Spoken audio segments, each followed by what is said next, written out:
I think that this doesn't come like a big surprise in terms that Nintendo already warned us, and in markets like Canada, they have been restructuring the prices of many of its current and past gen hardware.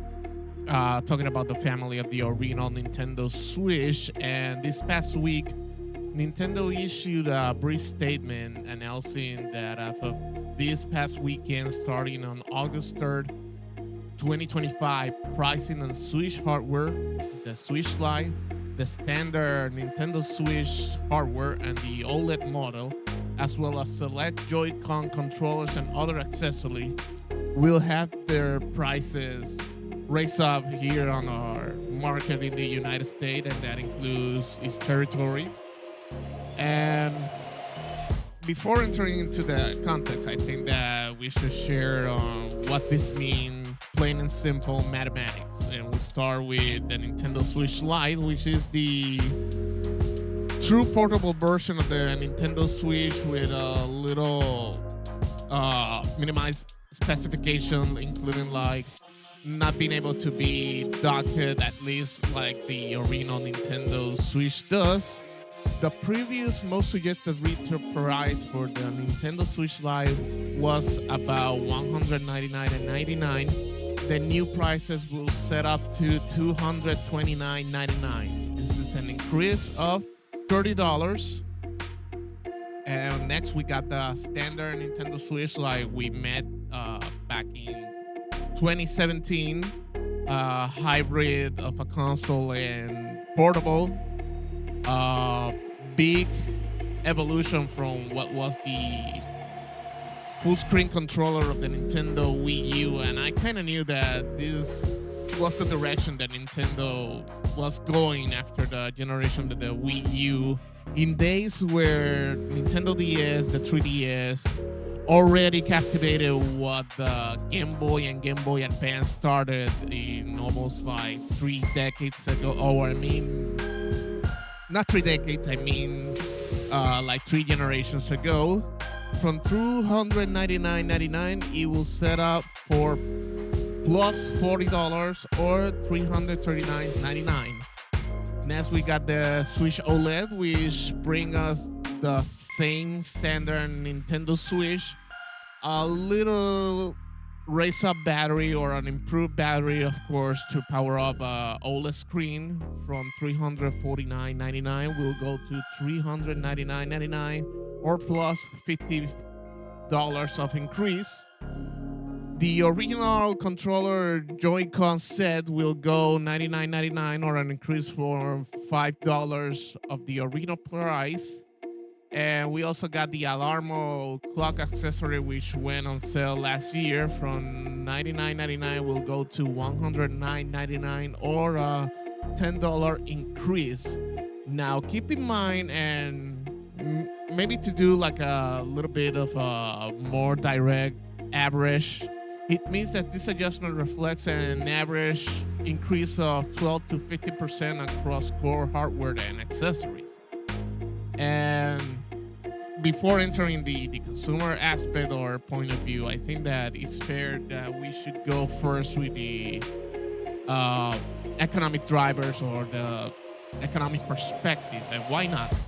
Nintendo cites global market conditions, especially rising tariffs on components sourced from Vietnam and China, plus shipping cost volatility as the primary drivers for all these prices increase. And Canada last month was the first market in North America to actually receive a price increase. So I think that mentioning the United States was just a matter of time in which we could see an increase on all Nintendo Switch hardware. And adding currency fluctuation against the yen and Nintendo's production costs has creeped upwards, squeezing profit margins if they keep the US price as static. Breaking down the key factors. Tariff on electronics components rose as high as 7.5% this spring, Ocean freight costs surged 20% year over year, and the US dollar weakening against the yen, raising the dollar cost of Japanese manufacturing. Again, it's not that we are patently justifying Nintendo as a company, but we got to get our feet on the ground. Nintendo is a legendary company. They have been in the gaming industry as a main business drive since almost like 40 to 50 years. We can talk about the full Nintendo story in another video and how things got started with the Yamauchi clan at the helm. But we cannot deny the aspect that Nintendo is also a company. A company needs revenue. And yes, this is not a rare thing to hear, but what makes it uncommon is the current political landscape in these days, where the United States has been going against what they call an unfairness in global economics, and tariffs has been kind of the answer to make more balancing. And I'm doing the like Dr. Evil with the fingers, the balancing, and unfortunately Nintendo as a company has to answer likewise. So I think that's the economic and business part of thing. Of course, we have to talk about the consumer impacts. And for early adopters, those who bought in before August 30 got the last of the old pricing, so to speak. If you planned to pick up a Switch Lite for summer road trips, that $30 difference could push you to buy a used model instead, which in the long maybe at the long run end, it remains to see which thing Nintendo has been either positive, neutral, or negative aspect on maintaining revenues, especially when we are already in the first quarter of the Nintendo Switch 2 sales. By the way, neither the Nintendo Switch 2 hardware nor the Nintendo Switch Online and the Nintendo Switch Online Plus expansion prices were affected. While it's true that some hardware for the second generation of the Nintendo Switch 2 were indeed affected. And this goes along with collectibles and limited edition runs like the recent Splatoon 3 bundles are not even pricier on the aftermarket. And accessory makers already operating on thin margins may pass on higher wholesale costs to you, and that's another part of the equation. The wholesale part, and some resellers, indeed, they are going to pass the higher costs or lower revenue margin to us, the consumer. I want to avoid the whataboutism, but an industry comparison I think that is mostly unavoidable. Nintendo is not alone. And over the past year, Nintendo, it's true that Nintendo opened the floodgate to have gaming or software gaming to cost almost $80 to $90. And honestly, Sony and Microsoft have been starting all things since 2020. And indeed, Sony has quietly bumped North American PlayStation 5 digital bundles by $20. And likewise, Microsoft adjusts the Series S and X bundles, their current generation console pricing, last winter and during the year by 10%. The major console makers are clearly under the same pressure of the conditions of the market, which this is the same common denominator that we're going to be hearing. The current market conditions.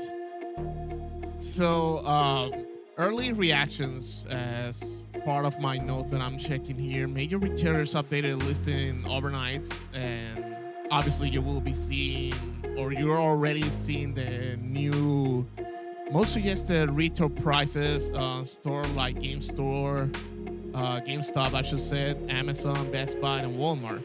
On social media, some fans are calling it inevitable, while others are threatening to wait for a deeper discount, which It's kind of the normal thing during game sales, but I think that it subtract the values of making day one purchases, especially on main launch of many expected games. And of course, Nintendo has some games, including Metro 4 Prime Beyond, as part of the new branches of games that will go along with the Nintendo Switch 1 and Nintendo Switch 2. So, like I said a few minutes ago, it will remain to see if this effect are going to be positive, neutral, or negative to Nintendo in terms of the strategy of having the price increase. And I heard people saying that this is nothing new, that we kind of face the same situation with the Wii U.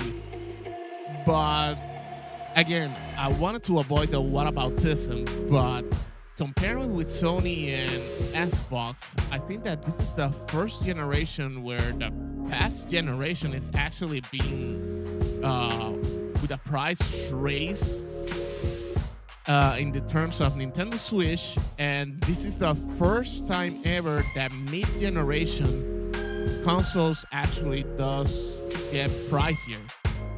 I remember the last generation when Project Scorpio became what we know now as the Xbox One X, and then we got the PlayStation 4 Pro, which were a mid-generation upgrade, the first of its kind. And it was obvious that more powerful consoles mean more expensive versions of each individual vanilla version, PlayStation 4 and the original Xbox One.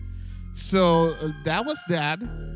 And the situation cannot be directly compared because, again, this was a hardware upgrade, which is kind of weird in terms of gaming consoles. I think that the improvement to have like more than 60 frames per second for a full HD, and starting with the capacity of having like 4K resolution, at least capped at more or less 30 frames per second. Some people saw the investment like a good one. Others just decided to stay on the vanilla, or in the case of Xbox One, new adopters opted for the Xbox One S. And I'm bringing this comparison because now things are different. It's like vanilla PlayStation 5 and Xbox Series S and S both got price increases, and I think that we are in just weird timing, and we are in a weird period, and how much politics has distorted a gaming industry that it's not that it's losing its identity, but the dynamics has been really apparent since the last 5 years ago. I think that the pandemic started distortioning things, and then ghost politics added to the fact that we are in a strange situation where many gaming companies are trying to have the same value of a video game being sold in a physical version or a physical medium, and having selling like a digital version of the game trying to be as equally valued as a physical version. And weird, and the weird within the weird, if you will, is the game key concept of Nintendo, the game key cards, virtual game key cards. My apologies for that. Is that I thought that the concept was about making sharing within family in the same Nintendo account, or a family account within the Nintendo platform, and having more like a seamless experience on sharing your games. And this past few months, the concept was just another layer of just making sales digital the main thing, just to make more revenue. It's not like helping the sharing with the family or helping the consumer first, revenue later.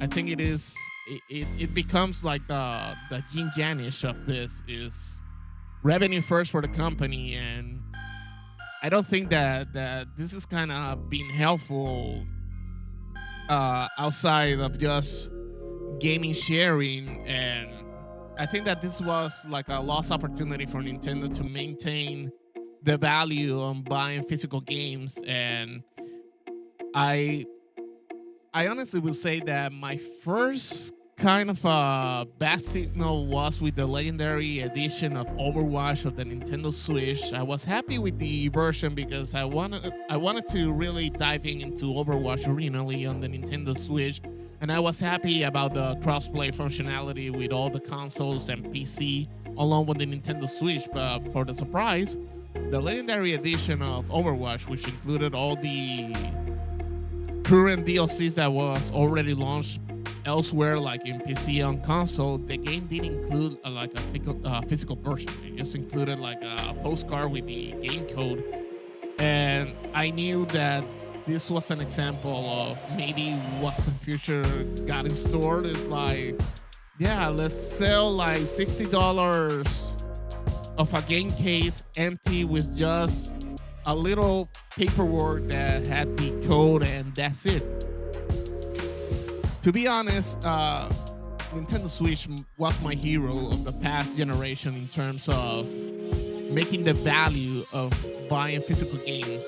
And the thing is that it's not the same thing that you buy a physical game for Nintendo Switch because you have actually game data on the game cards versus the Blu-ray on Xbox Series S and X, PlayStation 5, PlayStation 4, and the Xbox One family. Because most of the Blu-ray just have like the piece of data that mainly is just the license, and then everything else you need to download it. The difference between buying digital and buying physical, it was exclusively notable on the Nintendo Switch side. And I think that's another aspect that got distorted in this new generation of Nintendo Switch 2 and this kind of a new pricing hike. It doesn't help matters. So to summarize, hardware and select accessories just got pricier by up to $50 in average. It's driven by tariffs, freight, and currency shift. And it's very similar moves by Sony and Microsoft. So if you've been eyeing on the Nintendo Switch, your last chance was last week and specifically last Saturday. So maybe there are some stores that kind of can sell the what you call SKU at the current new prices because they had to hand over the new SKUs that have the price changes. But historically, this has been like a strange event that could happen. But maybe you can get lucky if you're in the market for a new Nintendo Switch or you're ready to buy a replacement of your original Nintendo Switch. If you're still like myself, I'm in the wait and see game with the Nintendo Switch 2. I still don't have a extreme reason to buy a Nintendo Switch 2 right now. Maybe the Nintendo Switch 2 version of Cyberpunk 2077, but it's great, but not that great to justify the $70 price.